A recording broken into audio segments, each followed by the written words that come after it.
void, and darkness was upon the face of the deep. And the Spirit of God moved upon the face of the waters. And God said, "Let there be light." And there was light. And God saw the light, that it was good. And God divided the light from the darkness. And God called the light day, and the darkness he called night. And the evening and the morning were the first day. And God said, "Let there be a firmament in the midst of the waters, and let it divide the waters from the waters." And God made the firmament, and divided the waters which were under the firmament from the waters which were above the firmament. And it was so. And God called the firmament heaven. And the evening and the morning were the second day. And God said, "Let the waters under the heaven be gathered together unto one place, and let the dry land appear." And it was so. And God called the dry land earth, and the gathering together of the waters called he seas. And God saw that it was good. And God said, "Let the earth bring forth grass, the herb yielding seed, and the fruit tree yielding fruit after his kind, whose seed is in itself upon the earth." And it was so. And the earth brought forth grass, and herb yielding seed after his kind, and the tree yielding fruit whose seed was in itself after his kind. And God saw that it was good. And the evening and the morning were the third day. And God said, "Let there be lights in the firmament of the heaven to divide the day from the night. And let them be for signs, and for seasons, and for days and years. And let them be for lights in the firmament of the heaven to give light upon the earth." And it was so. And God made two great lights, the greater light to rule the day, and the lesser light to rule the night. He made the stars also. And God set them in the firmament of the heaven to give light upon the earth, and to rule over the day and over the night, and to divide the light from the darkness. And God saw that it was good. And the evening and the morning were the fourth day. And God said, "Let the waters bring forth abundantly the moving creature that hath life, and fowl that may fly above the earth in the open firmament of heaven." And God created great whales, and every living creature that moveth, which the waters brought forth abundantly after their kind, and every winged fowl after his kind. And God saw that it was good. And God blessed them, saying, "Be fruitful, and multiply, and fill the waters and the seas, and let fowl multiply in the earth." And the evening and the morning were the fifth day. And God said, "Let the earth bring forth the living creature after his kind, cattle and creeping thing, and beast of the earth after his kind." And it was so. And God made the beast of the earth after his kind, and cattle after their kind, and everything that creepeth upon the earth after his kind. And God saw that it was good. And God said, "Let us make man in our image, after our likeness, and let them have dominion over the fish of the sea, and over the fowl of the air, and over the cattle, and over all the earth, and over every creeping thing that creepeth upon the earth." So God created man in his own image. In the image of God created he him, male and female created he them. And God blessed them. And God said unto them, "Be fruitful, and multiply, and replenish the earth, and subdue it, and have dominion over the fish of the sea, and over the fowl of the air, and over every living thing that moveth upon the earth." And God said, "Behold, I have given you every herb-bearing seed which is upon the face of all the earth, and every tree in the which is the fruit of a tree yielding seed. To you it shall be for meat, and to every beast of the earth, and to every fowl of the air, and to everything that creepeth upon the earth, wherein there is life, I have given every green herb for meat." And it was so. And God saw everything that he had made, and behold, it was very good.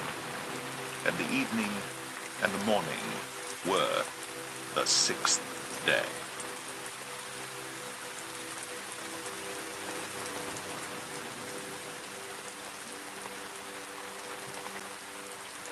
Genesis 2. Thus the heavens and the earth were finished, and all the host of them. And on the seventh day God ended his work which he had made. And he rested on the seventh day from all his work which he had made.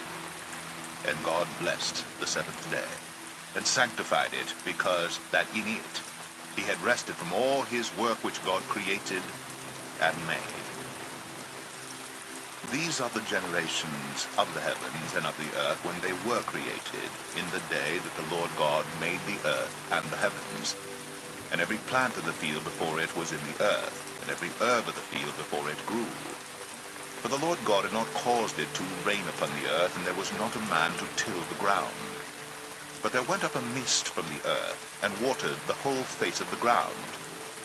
And the Lord God formed man of the dust of the ground, and breathed into his nostrils the breath of life. And man became a living soul. And the Lord God planted a garden eastward in Eden, and there he put the man whom he had formed.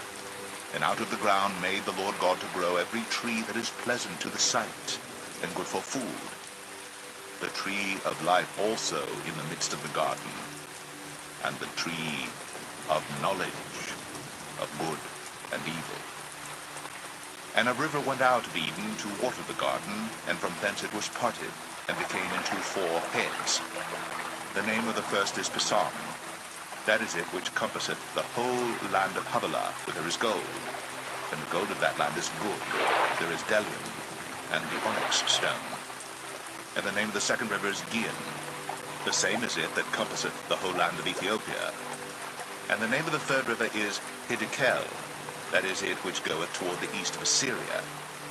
And the fourth river is Euphrates. And the Lord God took the man, and put him into the Garden of Eden to dress it, and to keep it.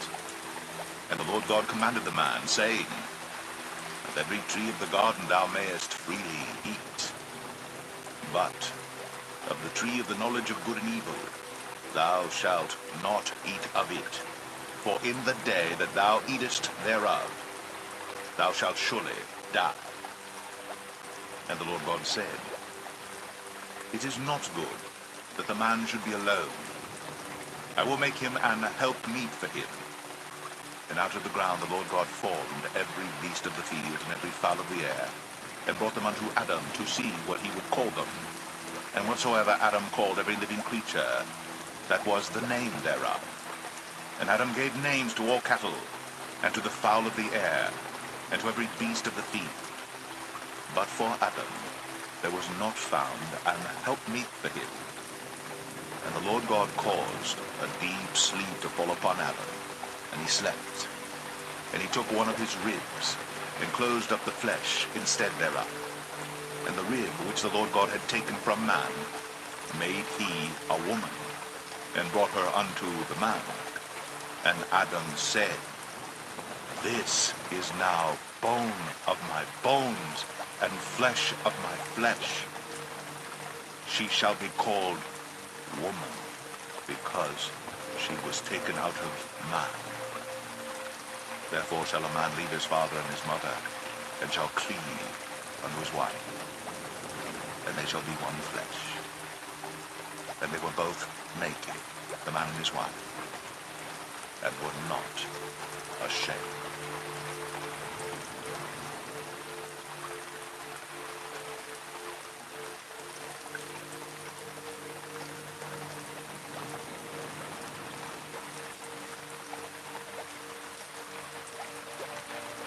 Genesis 3. Now the serpent was more subtle than any beast of the field which the Lord God had made. And he said unto the woman, Yea, hath God said, Ye shall not eat of every tree of the garden?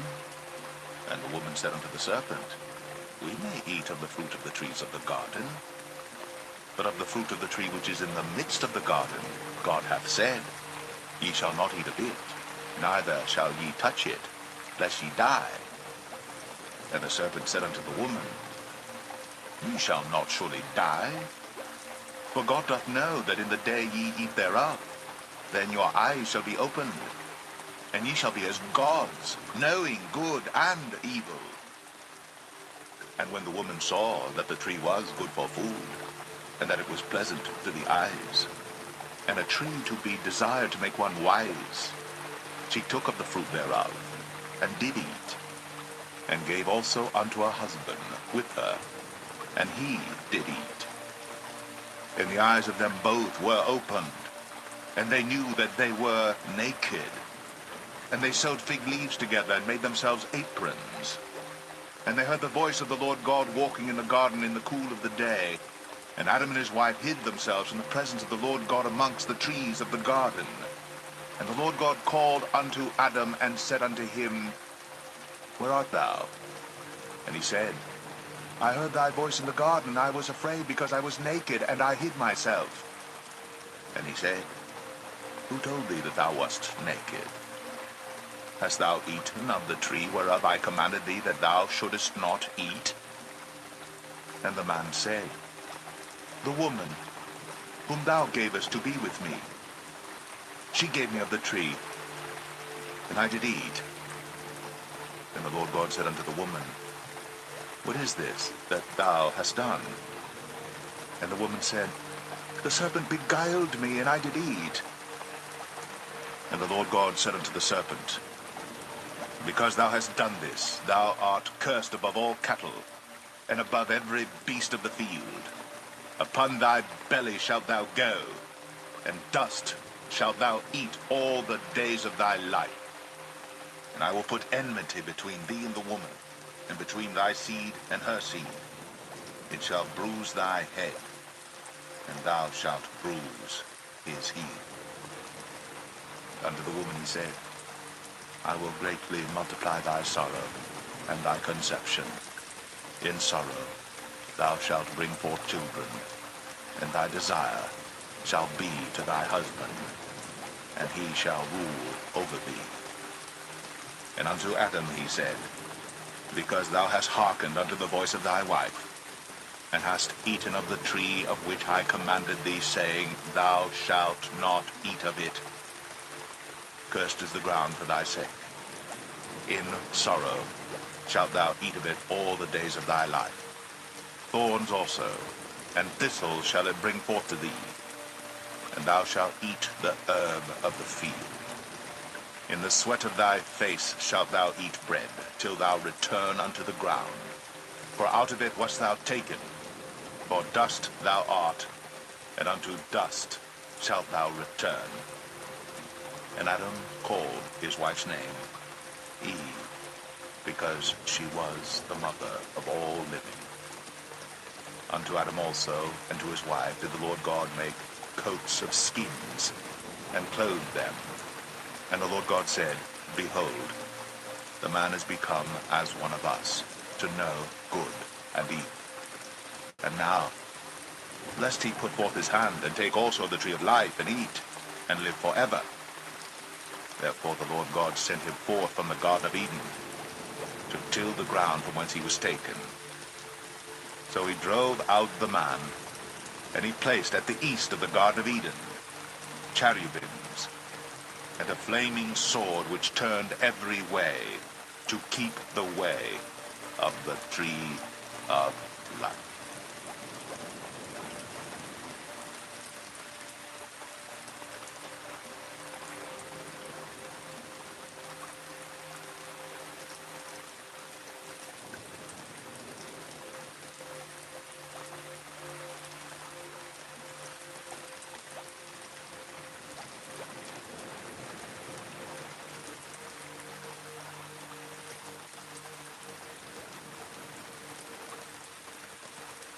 Genesis 4. And Adam